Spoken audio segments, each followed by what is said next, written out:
Hello everyone, कैसे हैं आप सब। I hope every one of you is fine. My name is Vanshika और जैसा कि आप सब जानते हैं कि हमारी माइक्रो इकोनॉमिक्स की सीरीज़ चल रही हैं। सो इन दैट सीरीज़ आज का हमारा टॉपिक है अपॉर्चुनिटी कॉस्ट।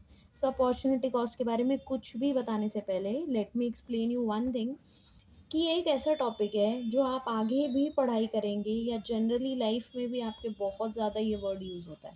तो प्लीज़ बी फोकस कि आपको वन वे में ही ये चीज़ समझ में आ जाए, बार बार आपको वही चीज़ को दोबारा ना देखना पड़े। लेकिन इसीलिए मैं कह रही हूँ पहले ही आप ध्यान से सुन लीजिएगा, because it's a very very very important term जिसको बहुत ही ज़्यादा नॉर्मली यूज़ किया जाता है, जिसको बच्चे ज़्यादातर नहीं क्लियर कर पा रहे हैं। That is why I am saying you.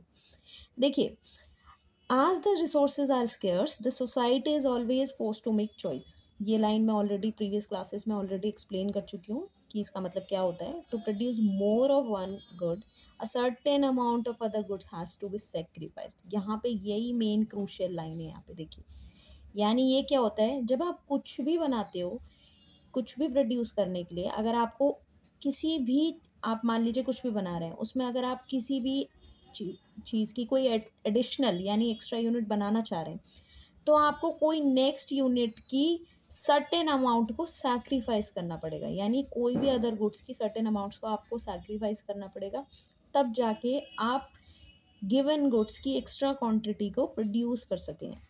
और यही देखिए, इसी को हम ट्रू कॉस्ट, इसी को हम इकोनॉमिक कॉस्ट और इसी को हम अपॉर्चुनिटी कॉस्ट भी कहते हैं। फॉर एग्ज़ाम्पल ये समझिए कि देखिए, इसकी डेफिनेशन ये होती है, opportunity cost is the cost of next best alternative for good. यानी जो कॉस्ट आपने गवा दी ना, वही कॉस्ट को हम अपॉर्चुनिटी कॉस्ट कहते हैं। यानी अवसर लागत, यानी आपको अवसर मिला, आपको अपॉर्चुनिटी मिली, बट आपने उस अपॉर्चुनिटी को यूज़ नहीं किया, तो उसके लिए आपको क्या कॉस्ट देनी पड़ी, वही चीज़ अपॉर्चुनिटी कॉस्ट कहलाती है। फॉर एग्ज़ाम्पल, आप मान लीजिए आप किसी बैंक में काम कर रहे हैं जिसमें आपकी सैलरी है 40,000 पर मंथ, पर वहीं पर आपको ऑफर आता है कि आप एक एग्जीक्यूटिव बन के किसी कंपनी में काम कर सकते हैं जहाँ पे आपको 30,000 पर मंथ की सैलरी मिले, और या फिर आप यू कैन बिकम जनरलिस्ट जहाँ पे आपको 35,000 पर मंथ की सैलरी मिले। But you have not accepted any of the offer, आपने नहीं एक्सेप्ट किया, आप इसी पे कंटिन्यू रहे। तो यानी ये दोनों जो कॉस्ट आपने गवाई, इसके लिए आपको एक्स्ट्रा पैसे इसमें मिल रहे थे, तो इसके एक्स्ट्रा पैसों को लेने के लिए आपने ये जो एक्स्ट्रा दो जॉब्स, जो आपके पास दो ऑफर आए, ये दोनों ही चीज़ें आपके लिए क्या बन गई, अपॉर्चुनिटी कॉस्ट। और यही चीज़ देखिए यहाँ पे एक्सप्लेन भी की गई है in the above, in the given case the opportunity cost of working in the bank is the cost of next best alternative for good. यानी 35,000 की जो आपकी जर्नलिस्ट की जॉब आपको मिली थी, वो अब आपके लिए अपॉर्चुनिटी कॉस्ट बन चुकी है, because you have foregone that cost. अब आप और भी एग्जाम्पल्स इसमें एक्सप्लेन है जो आप देख सकते हैं। सपोज आपके पास 20,000, यानी आपके पास रिसोर्स, पैसे की स्कैसिटी है, लिमिटेड है, पैसे 20,000 है। अब आपके पास ऑप्शन है कि आप एक लैपटॉप परचेज कर रहे हैं,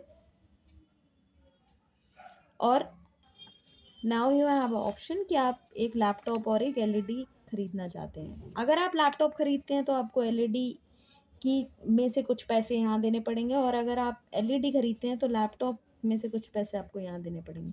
तो जो पैसा आप सैक्रिफाइस कर रहे हैं किसी दूसरे गुड्स की एक्स्ट्रा कमोडिटी को परचेज करने के लिए, वही हमारी अपॉर्चुनिटी कॉस्ट होती है।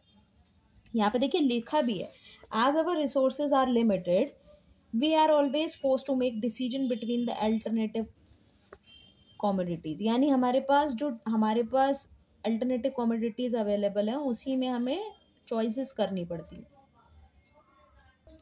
So that was and from my side for today's session, जिसमें हमने सिर्फ ये पढ़ा कि अपॉर्चुनिटी क्या कॉस्ट क्या होती है, और इसी टॉपिक से रिलेटेड एक बहुत ही इंपॉर्टेंट कॉन्सेप्ट आने वाला है जो कि है पीपीसी। यहाँ पे लिखा भी हुआ है प्रोडिक्शन पॉसिबिलिटी फ्रंटियर, जिसे हम प्रोडिक्शन पॉसिबिलिटी कर्व भी कहते हैं। ये हम नेक्स्ट वीडियो में कवर करेंगे। आई होप अपॉर्चुनिटी कॉस्ट का कॉन्सेप्ट आप लोगों को क्लियर हो चुका है। स्टिल अगर आपको कुछ भी पूछना है, any of the doubts you have, you can ask me in the comment section. I will try to resolve. And if you like the video, please like, share, and subscribe it, and share it with your friends also, so that it can become helpful for them also. So चलिए and करते हैं. Thank you so much.